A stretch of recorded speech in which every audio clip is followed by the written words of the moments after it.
Assalamualaikum warahmatullahi wabarakatuh. Salam sejahtera bagi kita semua. Shalom, Om Swastiastu, Namo Buddhaya, Salam Kebajikan. Sampurasun wargi Jabar. Perkenalkan, nama saya Dila Sapiana. Saya berasal dari SMK Negeri 1 Cipeney Subang.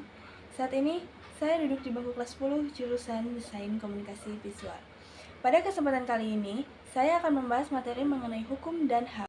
Adapun beberapa topik yang akan dibahas. Yang pertama adalah perspektif hukum tertulis dan tidak tertulis. Lalu yang kedua adalah pengertian dan fungsi hukum. Lalu yang ketiga ada pengertian dan fungsi HAM. Dan yang terakhir adalah penerapan hukum dan HAM.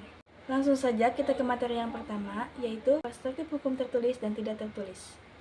Perbedaan hukum tertulis dan tidak tertulis. Hukum tertulis 1. Merujuk pada aturan yang ditetapkan secara eksplisit dalam dokumen tertulis. 2. Biasanya dibuat dan didefinisikan oleh badan legislatif atau otoritas yang memiliki kekuasaan untuk membuat undang-undang. 3. Hukum tertulis lebih mudah diidentifikasi karena tersedia dalam bentuk teks yang jelas dan spesifik. Hukum tidak tertulis 1. Merujuk pada norma dan prinsip hukum yang tidak secara eksplisit tertuang dalam dokumen tertulis. 2. Lebih fleksibel dan dinamis.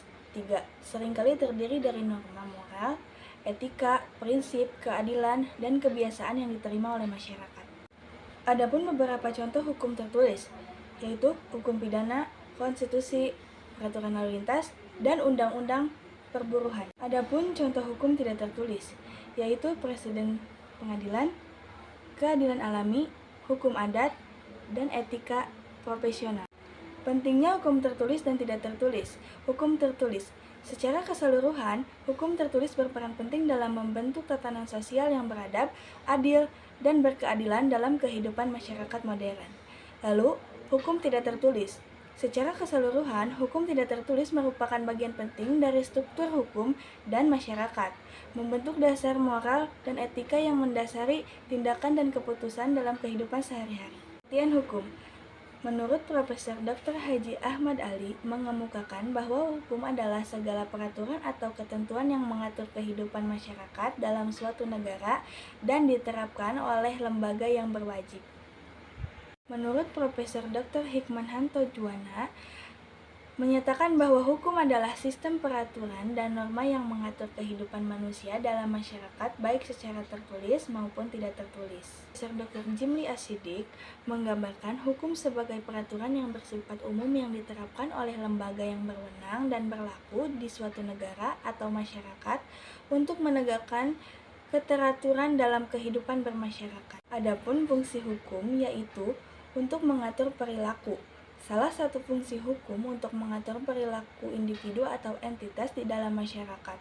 Hukum memberikan aturan dan norma yang mengatur interaksi sosial, mencegah tindakan kriminal, serta mempromosikan tata krama dan kesopanan. Lalu untuk melindungi hak individu. Salah satu fungsi paling penting dari hukum adalah melindungi hak-hak individu. Ini termasuk hak atas kebebasan berbicara, hak atas privasi, hak atas properti, hak atas perlindungan hukum, dan hak-hak asasi manusia lain. Dan yang terakhir, menjamin keamanan. Hukum berperan dalam menjaga keamanan dan ketertiban dalam masyarakat.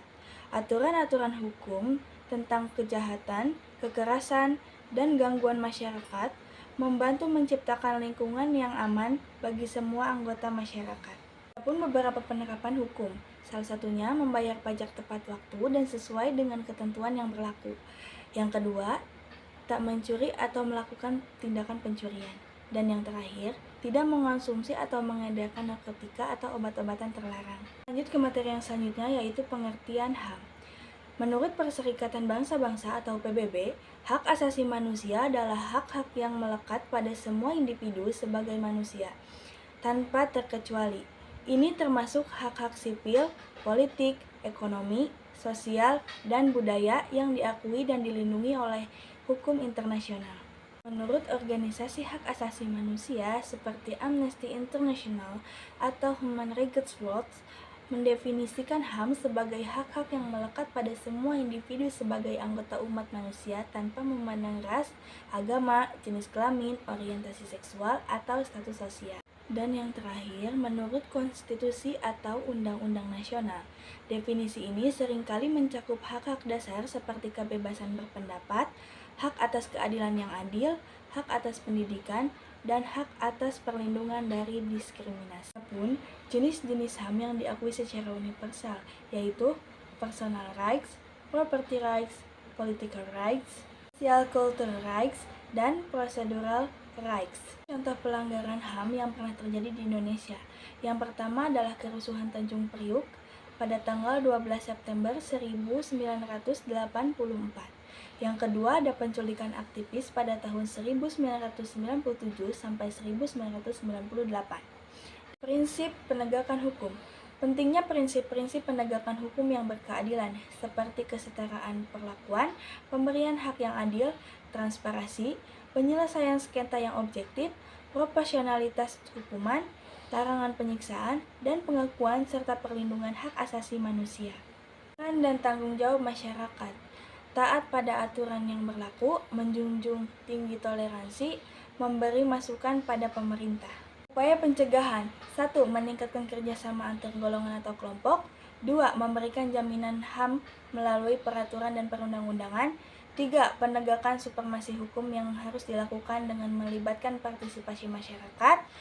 4. Meningkatkan kualitas pelayanan publik hingga mencegah terjadinya pelanggaran HAM. 5. Meningkatkan pemahaman mengenai prinsip HAM ke masyarakat. Mungkin cukup sekian yang dapat saya sampaikan. Hatur nuhun. Wassalamualaikum warahmatullahi wabarakatuh.